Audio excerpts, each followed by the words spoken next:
bụ na ị na-esore Amoko TV anyị na-ekele gị maka isole anyị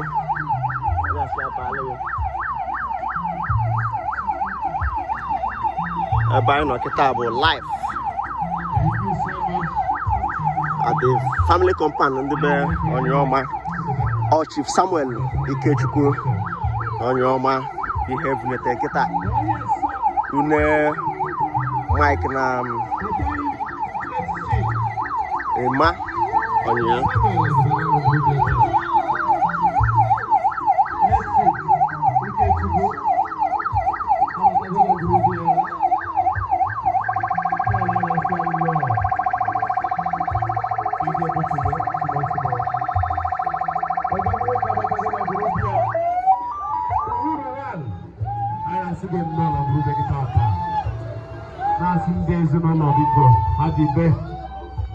Aina na batia na grupo ya tatu eba na lokalia wewe bazo eba no bwe bazia ya buteti sana Ikechukwu Onyiaoma uwe wala fupi ena sia no na grupo ke na sinde ku nebe ndio sono no ana nje na sikasie Amataze wiye kwa hapo wewe baba mama sisi ndio dada yes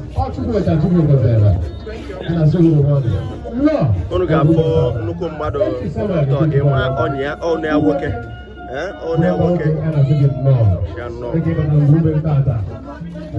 anyị na-abịazi ịkọta maka ịgwa ego gị n'azụ anyị na-asị gị kasịbe ndị ezinụlọ niile kasịbe onye na-abata ọ na-akwanye bụ ochie siri akwanye bụ ọnụ ebe anyị nọ live bụ na nke ndị be Onyiaoma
onye na-abata ọ na-agwa ebe ochie sara na-agwa ihe ekpere na-ekpe n'isi nnukwu mmadụ bụ Chief Samuel Ikechukwu Onyiaoma a na-asị ya nnọọ na ngwurube ya ọ na ụmụaka Uti town dị na Uti gọọmenti area na Enugu steeti ka anyị nọ South Eastern part of Nigeria a na-asị may his soul continue to rest in perfect peace amen.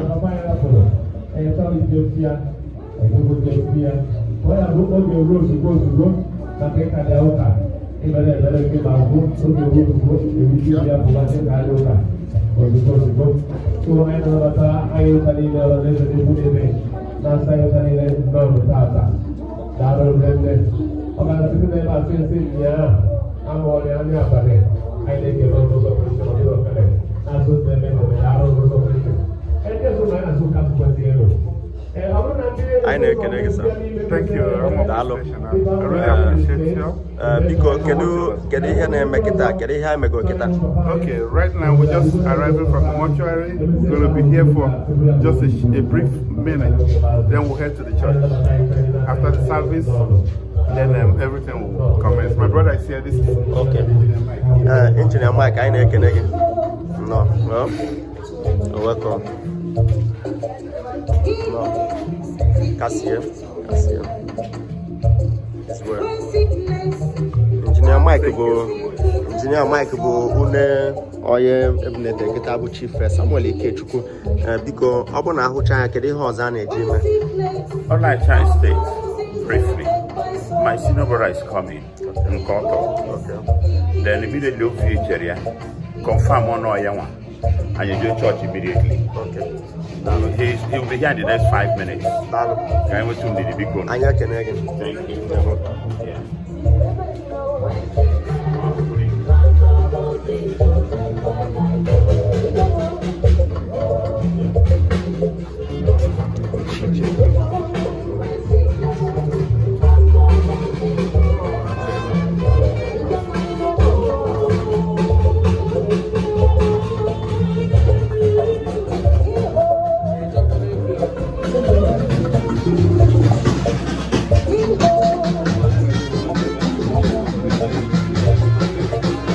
Ikechukwu abịago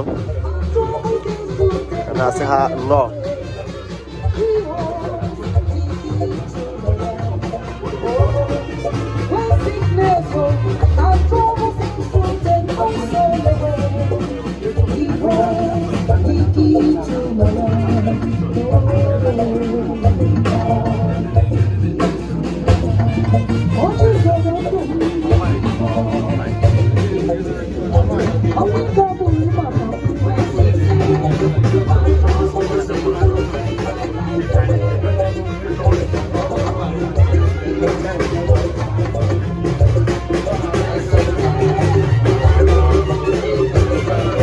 Buying of Oti Town.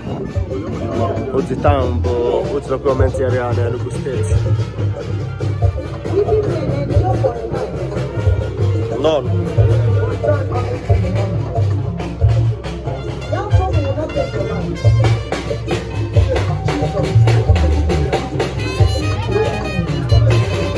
Julian Onya, I again. Thank you for joining us our live broadcast here. Hello. May his soul continue to rest in peace. Amen.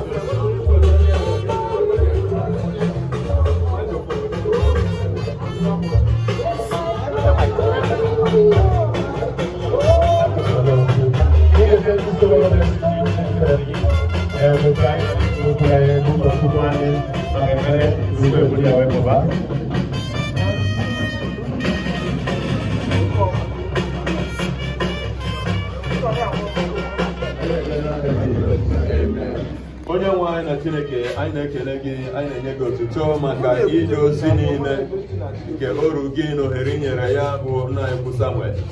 O jere na ezinụlọ na nzukọ gị n'obodo. Anyị na-ekele gị maka nwunye, anyị na-ekele maka anyị na-ekele maka ụmụnne niile. Onye nwe anyị ije ozi a gị nyere ohere wee jee ya. N'oge a ọ masịrị gị ịkpọrọ ya ụlọ. Onye nwe anyị Chineke nke eluigwe, anyị na-enyefe ezinụlọ a n'aka gị. Jehova biko gwa ezinụlọ a kasie ha niile obi n'otu n'otu, ite ha anya mmiri, ite nzukọ gị anya mmiri. Onye nwe anyị ịkwanyere orugbo oge ikpeazụ a bịara n'ụbọchị taa ka ọ gaa nke ọma n'aha Jizọs Kraịst. Ka mara gị bara ezinụlọ ọba n'aha Jizọs Kraịst. Ka ebule gị nye gị otuto Chineke, anyị ara ihe nara ya n'aka gị, mere onwe gị na onye naanị gị bụ eze, n'aha nke Nna na nke Ọkpara na nke Mmụọ Nsọ. Biko, ndị chọrọ ịfụ ya, anyị na-aba abụde. Ọ bụrụ ana otu bara ugbu anyị chọrọ ịga ịga infrastructure site ahụ. Mmadụ na-emechi abụrụ oge biko emegoro ebere ndị niile chọrọ ịfụ ya n'ụbọchị si ha na-ele 5 minutes biko ndị chọrọ ịfụ ya gasị ozugbo tupu emechi abụrụ ya gaba na chọọchị. Buchi Henry, anyị na-ekele gị Buchi Henry, daalụ.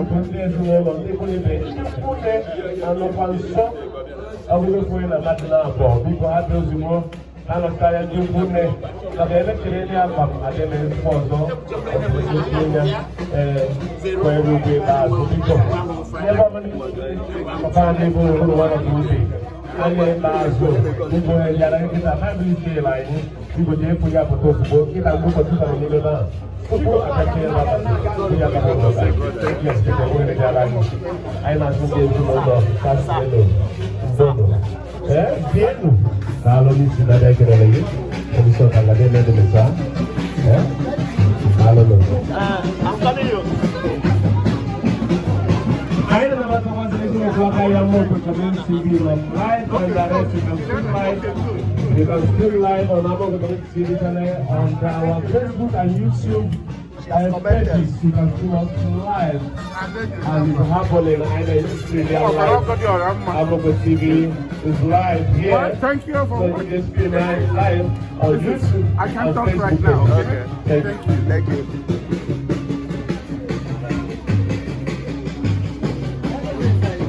Adeje Jemba, anyị na-ekene gị Juliana Onya, nnukwu nwanyị.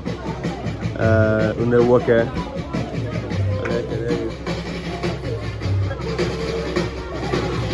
Onye na-abata life ọ na-agwa ebe ochie soro anyị nwunye Samuel Ikechukwu Onya, nwunye ya. O ji egwu ya.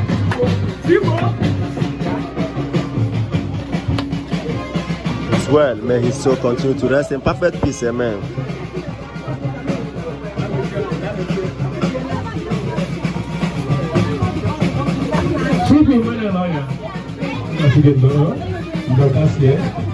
One thing who abandoned Korea. And in a post I found that in 1947, she did be my home. That happened so 70 years, that is people just 7. I was a young girl, and they to that young company who want to be especially people. And they can do this is that was raising body and they can do.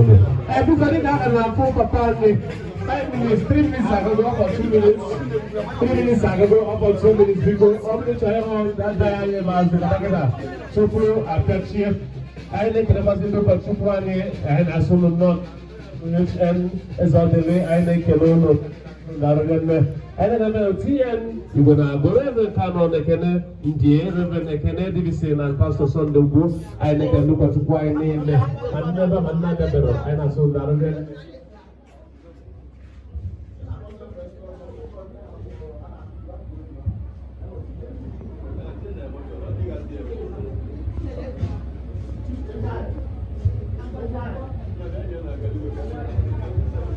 Thank you so much. Because of the Gala and Bishop Final was the sales for the election of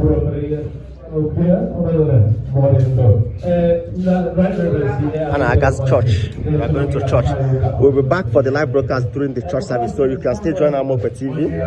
Continue. Thank you. We'll be back again.